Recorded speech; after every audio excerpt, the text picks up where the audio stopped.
मैं आकाश चौहान, आप देख रहे हैं ताज़ा न्यूज़ 99 यूपी। दोस्तों, इस समय मैं महू में उपस्थित हूं और एक बहुत ही ज़बरदस्त संगठन चलता है जिसका नाम DMS 4 है और उसके संचालन जो करते हैं उनसे आज हमारी मुलाकात हुई है और उनसे मैं कुछ बातें करूंगा। बहुत सारे मुद्दे हैं क्योंकि देखा गया है ये संगठन ऐसा है जो असहाय लोगों के लिए बनाया गया है, जो गरीब लोग हैं उनके लिए बनाया गया है। कभी भी विपत्तियों में गरीब लोग फंस जाते हैं, शादी विवाह या किसी भी प्रकार की समस्या हो, ये उसके लिए इनका संगठन का ये मिशन ये है कि बिल्कुल गरीबी को दूर करना है और असहाय लोगों का हेल्प करके उनको आगे बढ़ाना है। तो आइए हम इनसे बात करेंगे किस परिस्थिति में क्या ये करते हैं। तो बिल्कुल हम इनसे बिल्कुल रूबरू कराऊंगा। तो ताज़ा न्यूज़ में स्वागत है सर आपका। सर, मैं DMS 4 के संचालक जी सुनील वर्मा। जी और आपका पूछने का उद्देश्य क्या है? जी जी, मैं इस उद्देश्य से आया हूँ कि मतलब काफ़ी DMS 4 काफ़ी चर्चा में बना हुआ है और काफ़ी आप लोग ने सपोर्ट किए और काफ़ी सोशल मीडिया में काफ़ी वायरल भी हो रहा है। तो इस पे क्या कहना चाहेंगे? क्या ऐसा कर रहे हैं कि इतना सोशल मीडिया में आप लोग वायरल हो रहे हैं? सर, DMS 4 बनाने का एक मजबूरी हमारा ये आया जी कि जैसे इस सरकार में मैं देख रहा हूँ कि बीजेपी सरकार जो है, जी अन्य उत्तर प्रदेश या पूरे ऑल इंडिया के बच्चों के भविष्य के साथ तरह तरह के खिलवाड़ हो रहा है, उन लोगों के भविष्य के साथ खिलवाड़ हो रहा है। जैसे सपोज डेट इसके पहले ये सिपाही भर्ती जो हुई थी उसका पेपर लीक हो गया। जी अब पेपर लीक हो गया, बताइए, पेपर लीक हो गया, चौकीदार मेरा कहाँ था? जी ये कैसा चौकीदार है कि पेपर लीक हो गया? जी इसका मतलब चौकीदार खुद चोर है। मतलब ये जो पेपर लीक हुआ है, हम्म तो मतलब आपके कहने का तात्पर्य है कि ये डायरेक्ट सरकार करा रही है क्या? नहीं सर, सरकार नहीं करा रही है, लेकिन सरकार का प्रशासन क्या कर रहा है, मैं ये पूछना चाहता हूँ। सरकार से मैं ये जवाब मैं मांगना चाहता हूँ, सरकार से मैं ये जवाब करना चाहता हूँ कि सरकार किस प्रकार का ये व्यवस्था की है कि पेपर लीक हो जा रहा है, हर एक चीज़ लीक हो जा रहा है और उस सभी छात्र छात्राओं को गुमराह में रखा जा रहा है और छात्र छात्राओं का भविष्य खतरे में जा रहा है। छात्र मेरे स्टूडेंट जिस प्रकार के अपना पठन पाठन करते हैं, जी सर मैं आपसे बता रहा हूँ कि वो छात्र मेरा 8 घंटा, 10 घंटा, 12 घंटा मेहनत कर करके पढ़ता है और उसकी पढ़ाई नमक रोटी खा खा करके अपनी पढ़ाई करता है और उस पढ़ाई के बावजूद भी परीक्षा में बैठता है तो परीक्षा पता चलता है कि पेपर ही लीक हो गया। ये जी। कैसा व्यवस्था है, क्या व्यवस्था है इस सरकार का, मैं ये जानना चाहता हूँ।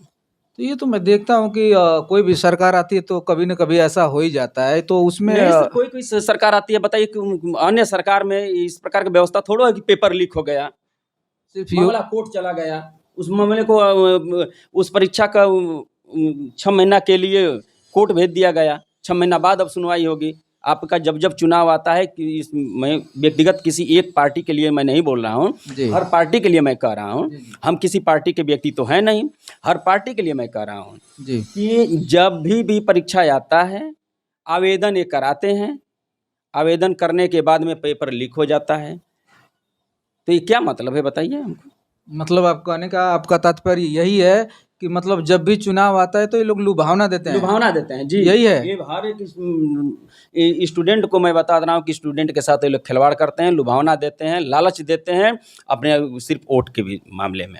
सिर्फ वोट मतलब चुनाव जीतने के लिए सब होता है? यही होता ही है।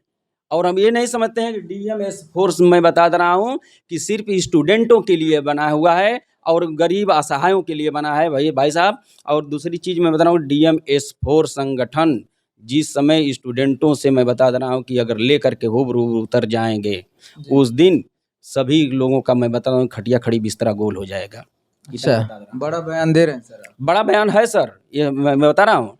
बड़ा बयान इसलिए बड़ा बयान है कि हमारे पूरे उत्तर प्रदेश बच्चों के भविष्य के साथ खिलवाड़ किया जा रहा है, उन लोगों का भविष्य खतरे में डाला जा रहा है, उन लोगों का भविष्य कोई दिखाई नहीं दे रहा है। यही सिपाही में भर्ती पेपर लीक जो हुआ है, उसके बावजूद भी अगर बच्चे धरना प्रदर्शन कर दें तो उनके ऊपर लाठियां बरसाई जाएगी। ये सब जी चीज़ें जी। हैं। अच्छा, आप सरकार से चाहते क्या हैं? सरकार से हम ये चाहते हैं कि जैसे आपने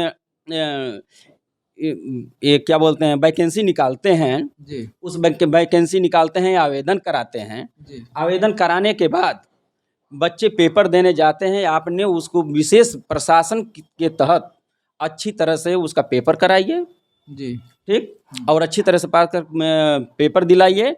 पेपर लीक हो कैसे जाता है, या तो आप ढीले हैं, आपका प्रशासन ढीला है, कहीं से न कहीं तो आपके सत्य का ही दुरुपयोग हो रहा है ये। जी। तब अच्छा, ये इस समय चुनावी रणनीति बहुत काफ़ी चरम सीमा के ऊपर जा रही है और चुनाव में काफ़ी लोग व्यस्त भी हैं। अच्छा, क्या लगता है योगी सरकार से आप संतुष्ट हैं? देखिए, योगी सरकार से तो मैं बहुत भरपूर संतुष्ट हैं, चाहे किसी भी सरकार से मैं संतुष्ट था, ऐसा नहीं है कि सरकार गड़बड़ है। लेकिन इस वक़्त मैं बता दे रहा हूँ कि योगी सरकार ने जिस प्रकार से अपना कार्यभार देख रही है, इनका कोई भी जो भी ये वैकेंसियाँ निकाले हैं, कोई वैकेंसियाँ पूरा हुई है, हमको बता दीजिए। तो आप तो ये कह रहे हैं कि मतलब योगी सरकार से मैं संतुष्ट हूँ और फिर ये लीक हुआ है तो इससे नाराज़ भी क्यों हो रहे हैं? इससे नाराज़ इसलिए हो रहे हैं कि उनकी यहाँ की व्यवस्था चुस्त है। जी। ये लीक कैसे हो गया बताइए? इनका चौकीदार कहाँ था, ये मैं पूछ रहा हूँ। चलिए, चोरी तो किसी भी वक्त हो सकता है, नहीं, उसके चोरी लिए किसी वक़्त कैसे हो जाएगा सर, ये हमको बता दीजिए, चोरी कैसे हो जाएगा, हमको बता दीजिए। अब अभी हुआ है, पेपर लीक हुआ है, पेपर कई लीक हुआ है तो पेपर लीक हुआ है तो चोरी कैसे हुआ है? जी। ये तो प्रशासन की कमी है। जी। इसका जिम्मेदार किसको ठहराना चाहते हैं? इसका जिम्मेदार तो बिल्कुल उत्तर प्रदेश सरकार है। अच्छा, वही मैं पूछ रहा था। तो आप घुमा-घुमा के बात कर रहे हैं। नहीं, घुमा कर बात करने की बात नहीं है सर। जी। घुमा कर के बात करने की नहीं है। देखिए, कहीं भी ऐसा चीज़ नहीं है कि कहीं आदित्य योगीनाथ ने अच्छा काम नहीं किए हैं। कहीं अच्छा काम है तो कहीं बुरा काम है, तो जो बुरा काम है हमारे जो उत्तर प्रदेश के बच्चों के भविष्य के साथ खिलवाड़ हो रहा है, तो भाई ये तो भाई कोई भी कहेगा। अच्छा, आने वाले समय में आपका जो संगठन है DMS-4, जी, अगर बाय दिवस ये कभी पार्टी में अगर बदल जाती है, आने जी, वाले समय में मान जी। लीजिए आज संस्था आने चल वाला रहा समय है, देखिए, अब तो ये सब चीज़ सर बात मत नहीं, करिए। सुनिए, नहीं, अगर नहीं, नहीं, नहीं, ये कोई बात थोड़ा हुआ कि आने वाला समय में बदल जाएगा। आने वाले समय ये में अगर हम हम ना बदल रहे तो नहीं, नहीं, बदलने की बात मैं नहीं कर रहा हूँ। मेरे कहने का मकसद ये है कि आने वाले समय में जैसे बहुत सारी पार्टियाँ हैं, अगर ये संगठन पार्टी का रूप अगर ले लेगी, अगर आप सत्ता में आ जाते हैं, तो गरीबों के लिए क्या कर सकते हैं? सर देखिए, आने वाले समय में क्या होगा, क्या नहीं होगा, इसके लिए तो हम कुछ नहीं बता सकते। मकसद तो आपका है ये। मकसद मेरा ये नहीं है कि हम इसके लिए हम चुनावी लड़ेंगे, ये करेंगे, वो करेंगे। मकसद वो बात की मकसद है, वो क्या होगा, क्या नहीं होगा। इसको हम ना अभी कुछ मैं नहीं कह सकता हूँ।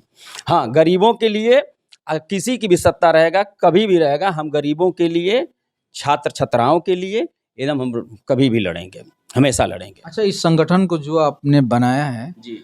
तो इस संगठन के मुख्य जो उद्देश्य हैं, क्या हैं? जी, देखिए संगठन का मुख्य उद्देश्य यही है कि हमारे गरीब बेसहाय व्यक्ति के लिए सरकार विशेष तौर से इस पर ध्यान दे, जी। दबे कुचले लोगों पर विशेष तौर से ध्यान दे, जी। छात्र छात्राओं के जो भी शिक्षा विभाग पर विशेष तौर से ध्यान दे, उनके लिए रोजगार जो देने की बात करती है सरकार, रोजगार दे।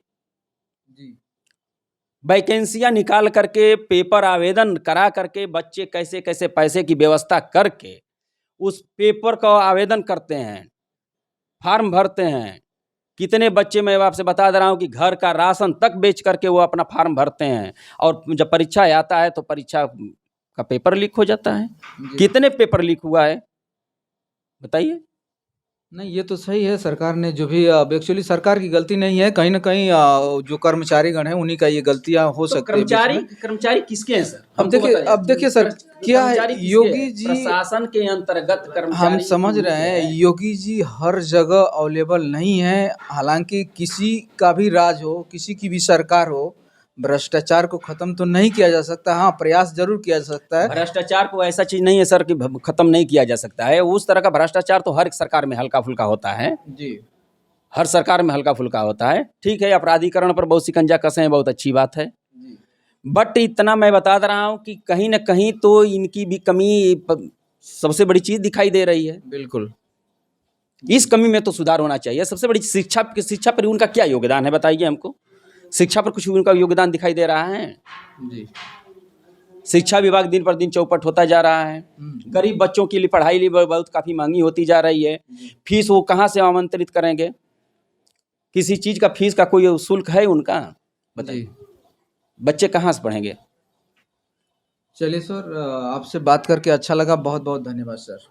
Thank you. देखा कि DMS-4 के जो संचालक हैं और रियल में देखा जाए तो इस यूपी में ऐसे लीडर होने चाहिए जो एक गरीब के प्रति कुछ न कुछ जागरूकता अपनी दिखाएँ। हाँ, हालाँकि देखा जाए तो स्टूडेंटों के अंदर बड़ी वो स्टूडेंट जो भी होते हैं स्टडी कर बड़ी मुश्किल से कर पाते हैं। कोई गरीब है, कोई किस तरीके का है।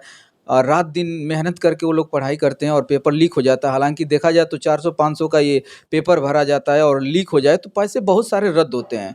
तो ये भी जायज़ है इनका भड़कना, क्योंकि ये गवर्नमेंट अगर ध्यान देती तो इतना बड़ा हादसा ये नहीं होता। तो ऐसे लोग हमारे समाज में होने चाहिए। Thank you.